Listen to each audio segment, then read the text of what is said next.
Salut les amis, donc on est là pour vous parler de la mallette connectée sur laquelle on a travaillé pendant 2 jours avec les membres du SAMU Environnement et tous les joyeux volontaires qui nous ont rejoints.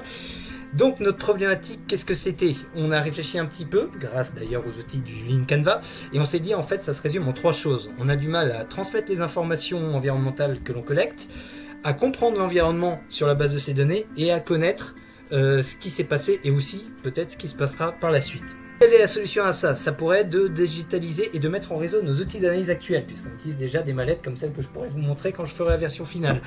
Les technologies, qu'est-ce qu'il y a d'intéressant? C'est qu'aujourd'hui on a plein de technos disponibles qui sont bien, on a des machines analytiques qui sont déjà numériques, on a certaines qui disposent de fonctionnalités de transmission comme le Bluetooth, on a des mini-ordinateurs, on a des réseaux téléphoniques qui sont quand même efficaces aujourd'hui, on a des réseaux innovants tels que le LoRaWAN, donc ça nous fait réfléchir, et ça nous fait réfléchir à de l'innovation. Et pour vous faire la petite citation du manuel de Frascati, l'innovation pour rappel c'est des activités créatives et c'est concevoir de nouvelles applications à partir de connaissances disponibles. Ça tombe bien, elles sont disponibles. Donc nous, on va tout mettre ensemble. Donc ce qu'on a fait pendant ces 2 jours, c'était difficile de prototyper pendant ce temps-là, en 2 jours, mais on pourrait peut-être en 5 jours. On dit ça, on dit rien.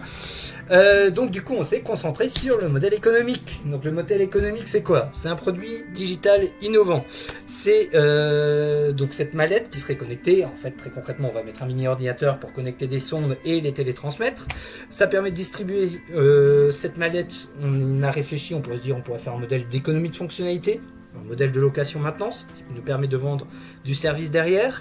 Et l'avantage concurrentiel, c'est quoi alors? C'est qu'on substitue un coût financier pour nos clients, tels que des bureaux d'études industriels, qui peut être difficile parfois à amortir et on le transforme en charge. Et autre avantage concurrentiel, c'est que ça accélère la collecte de données et la prise de décision pour ces acteurs qui jouent sur ces problématiques. Les perspectives, c'est des partenariats multiples, parce que forcément, on va bosser avec les fabricants de matériel analytique, avec des gens qui bossent sur les télécommunications et qui font de l'électronique durable. En parlant de ça, au fur et à mesure, surtout si on fait de l'économie de fonctionnalité, on pourra réfléchir à faire de l'éco-conception de cette mallette, même si on sait que c'est très difficile sur l'électronique. Et on pourrait relier par la suite le système embarqué, une base de données qui pourrait être partagée, non pas pour diffuser les données n'importe où, mais pour traiter les données et établir des schémas prévisionnels. Ce qui veut dire que ça permettrait d'anticiper les pollutions et les impacts environnementaux.